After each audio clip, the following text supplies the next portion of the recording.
नमस्कार दोस्तों, आज की इस वीडियो में हम देखेंगे कि इंस्ट्रूमेंट्स कैरेक्टरिस्टिक्स क्या होती है।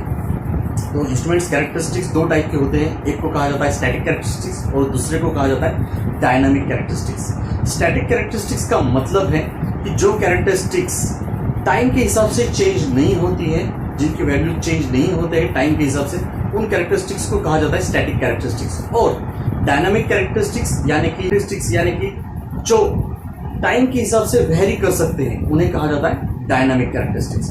तो आज अभी हम देख रहे हैं स्टैटिक कैरेक्टरिस्टिक्स कौन कौन सी है। तो पहली है एक्यूरेसी यानी कि closer to the true value और डिग्री ऑफ क्लोजनेस। अगर सपोज मैं एक 1000 किलोग्राम का एक लोहे का वेट है, उसको अगर मैं विंग स्केल के ऊपर रख देता हूं और वो विंग स्केल मुझे 1000 किलोग्राम ही उस वेट को दिखा रहा है, यानी कि वो विंग स्केल एक्यूरेट है। अब क्यों? क्योंकि 1 किलोग्राम मेरा एक स्टैंडर्ड था जो मैंने परचेस किया था, जिसके ऊपर 1 किलोग्राम लिखा है, और उसको मैंने डायरेक्टली विंग स्केल के ऊपर रख दिया और वो मुझे 1 किलोग्राम दिखा है। सो इसका मतलब मेरा विंग स्केल अब मुझे ट्रू वैल्यू दिखा रहा है, दैट इज 1000 किलोग्राम। अगर वो 1000 से कम दिखाता था या ज्यादा दिखाता था, इसका मतलब वो डेविएट कर रहा है फ्रॉम द ट्रू वैल्यू। तो मेरा कोई भी अगर इंस्ट्रूमेंट है, उसने मुझे एक्चुअल वैल्यू दिखानी चाहिए जो अगर है, जैसे कि मैंने 1000 या फिर 1 किलोग्राम्स के लिए कही है। नेक्स्ट इसमें आता है पॉइंट एक्यूरेसी। पॉइंट एक्यूरेसी का मतलब है, जैसे मैं अगर विंग स्केल की बात करता हूँ, विंग स्केल में यानी कि तराजू में सिर्फ एक ही पॉइंट के ऊपर वो दोनों चीजों को बैलेंस दिखाता है। किसी एक ही पॉइंट को वो दोनों चीजों को बैलेंस दिखाएगा, नहीं तो गलती से कहीं अगर एक वेट ज्यादा हो जाता है तो एक साइड नीचे चली जाएगी, अगर कहीं दूसरी साइड का वेट ज्यादा होगा तो दूसरी साइड चली जाएगी। सिर्फ एक पॉइंट को ही वो बैलेंस दिखाएगा, उसे कहा जाता है पॉइंट एक्यूरेसी। नेक्स्ट है percentage of scale range. Percentage of scale range का मतलब है, अगर सपोज अगर हम इंस्ट्रूमेंट की बात करेंगे, उसमें टोटल 100 रीडिंग्स है, 100 उसमें आप रीडिंग ले सकते हो, तो हर एक यूनिट्स के लिए या फिर फुल स्केल के लिए उसका percentage of error plus minus 0.2% है। तो अगर मैं 50 रीडिंग्स की अगर मैं बात करता हूँ, तो 50 रीडिंग्स में 100 डिवाइडेड बाय 50 इंटू 0.2 यानी कि 0.4%, 0.4 प्लस माइनस परसेंट एरर मिलेगा। सिमिलरली अगर मैं 10 रीडिंग की बात करता हूं, तो 10 रीडिंग में मुझे 100 डिवाइडेड बाय 10 इंटू 0.2 यानी कि 2% एरर तक मिल सकता है। यानी कि जैसे जैसे मैं रीडिंग्स कम करते जाऊंगा, तो वैसे वैसे ही मुझे एरर बढ़ते जाएगा। तो ये होता है percentage of scale range. Next है लीनियरिटी। लीनियरिटी का मतलब है ability to respond to its input linearly. ये एक ग्राफ होता है बिटवीन आउटपुट वर्सेस इनपुट। अगर मैं इनपुट को चेंज करता हूं, आउटपुट मेरा चेंज होना चाहिए, और वो भी लीनियरली। जो भी मेरे इंस्ट्रूमेंट्स का स्पैन दिया है, वो पूरे स्पैन में वही होना चाहिए कि अगर मैं इनपुट चेंज करता हूं, मेरा आउटपुट इंस्टेंट चेंज हो जाना चाहिए, तो उसे हम कहते हैं लीनियरिटी। नेक्स्ट है reproducibility. It's a value can be repeatedly measure. अगर सपोज मैं 1 किलोग्राम चावल को 10 बार गिन लेता हूं, तो 10 बार भी मुझे उसने 1 किलोग्राम ही दिखाना चाहिए, ना कि पहले बार 1 किलोग्राम, दूसरी बार 1.5, तीसरी बार 2 किलोग्राम। ऐसा नहीं होना चाहिए। तो जितने बार भी मैं उसको मेजर करूंगा, उतने बार उसने मुझे सेम वैल्यू दिखानी चाहिए, उसे कहते हैं हम रिप्रोड्यूसिबिलिटी। नेक्स्ट होता है प्रिसीजन। प्रिसीजन का मतलब है fixed value of variables. Reproducibility को ही हम मेजर करते हैं प्रिसीजन के साथ। सपोज अगर मैं 1 किलोग्राम को कंटिन्यूसली मेजर कर रहा हूं और कंटिन्यूसली मुझे 1 किलोग्राम ही दिखा रहा है, तो इसका मतलब हम उस इंस्ट्रूमेंट्स को कहेंगे कि वो प्रिसाइज इंस्ट्रूमेंट्स है। अब प्रिसाइज है, इसका मतलब वो एक्यूरेट है, ये नहीं हो सकता, या फिर ऐसा हम डायरेक्टली नहीं कह सकते अनलेस एंड अनटिल जब हम उसको कंपेयर नहीं करेंगे उसकी ट्रू वैल्यू के साथ, कि क्या वो 1 किलोग्राम हम उसके ऊपर जो रख रहे हैं, क्या सच में वो 1 किलोग्राम बाकी सभी जगह पे 1 किलोग्राम दिखा रहा है या नहीं, तब तक हम उसको नहीं कह सकते। But that instrument is precise, क्योंकि वो हमेशा आपको रिपीटेटिवली सेम वैल्यू दे रहा है 1 किलोग्राम के लिए, या फिर आपने जो भी वेट उसके ऊपर हमेशा सेम वेट अगर रिपीटेटिवली रख रहे हैं, तो हम उसको कह सकते हैं कि वो इंस्ट्रूमेंट प्रिसाइज है। इसमें दो चीजें, एक होता है कंफर्मिटी। कंफर्मिटी का मतलब है, अगर सपोज मैं एक रेजिस्टेंस की वैल्यू देख रहा हूं, उस रेजिस्टेंस की वैल्यू अगर है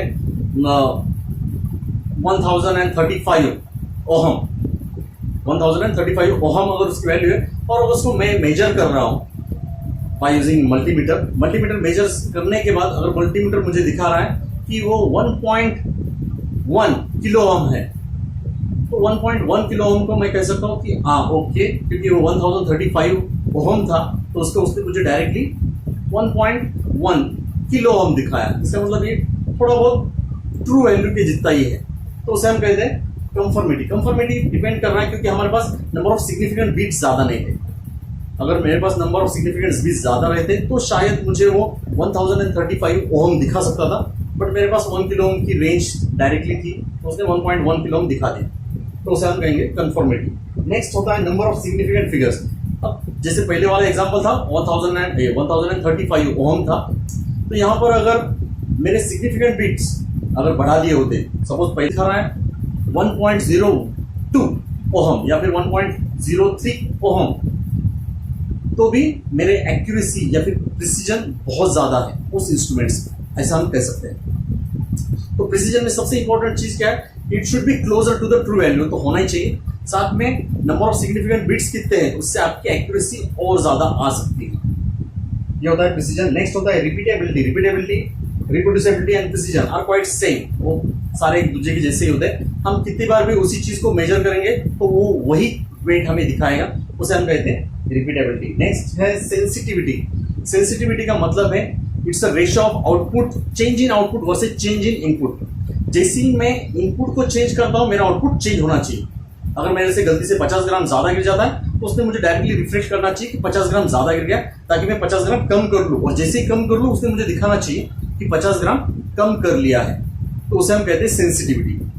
फास्ट इन रिस्पॉन्स, उसे हम कहेंगे सेंसिटिविटी। नेक्स्ट है स्केल रेंज और स्केल स्पैन। इसका मतलब है it is the range between minimum value to maximum value.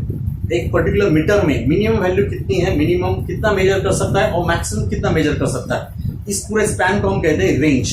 अगर सपोज किराना दुकान में की अगर विंग स्केल की बात करेंगे तो वहां पर हम मिनिमम 2 ग्राम से लेकर मैक्सिमम 30 ग्राम तक मेजर कर सकते हैं, 30 किलोग्राम तक हम उसको मेजर कर सकते हैं। तो ये होगा उसकी पूरी स्पैन ऑफ रीडिंग। नेक्स्ट है स्टैटिक एरर। एरर का सिंपल मतलब है deviation from the true value. True value से वो कितना हट गया है उसे हम कहेंगे एरर। एरर में 2 टाइप्स होते हैं, एक होता है एब्सोल्यूट एरर। एब्सोल्यूट एरर का मतलब है it is difference between expected value minus measured value. हमने एक्सपेक्टेड वैल्यू क्या थी और मेजर्ड वैल्यू क्या है, इन दोनों का डिफरेंस यानी कि एब्सोल्यूट एरर। वैसे ही नेक्स्ट है परसेंटेज एरर। परसेंटेज एरर का मतलब है absolute error versus expected value into 100 यानी कि परसेंटेज एरर। नेक्स्ट है टॉलरेंस।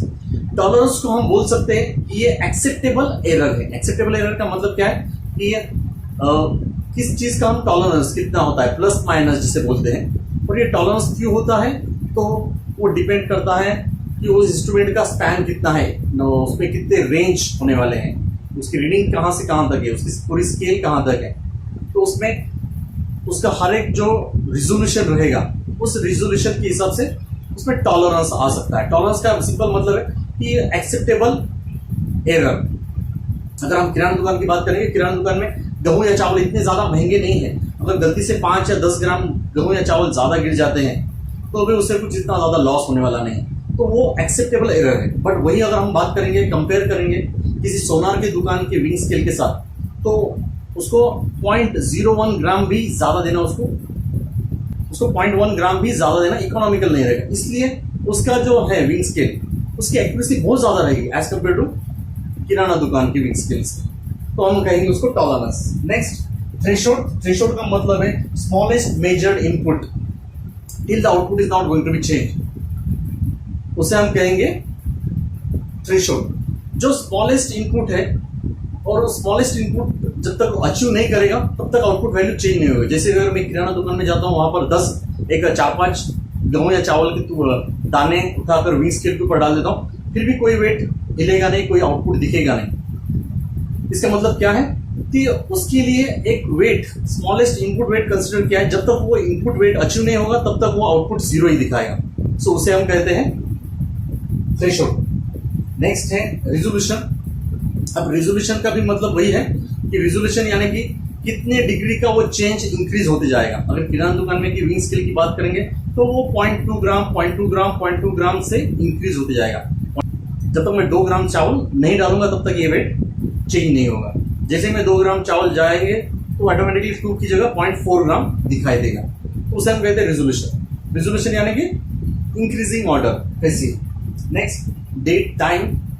डेट टाइम का मतलब है जिससे एक मीन स्केल के ऊपर मैं वेट रखता हूं और वो वेट को डिस्प्ले करता है, इनपुट डालने के बाद आउटपुट डिस्प्ले करने के टाइम पीरियड को, तो जो उन दोनों के बीच में का जो टाइम पीरियड है इनपुट डालने के बाद आउटपुट डिस्प्ले करने का, उसे हम कहते हैं डेट टाइम।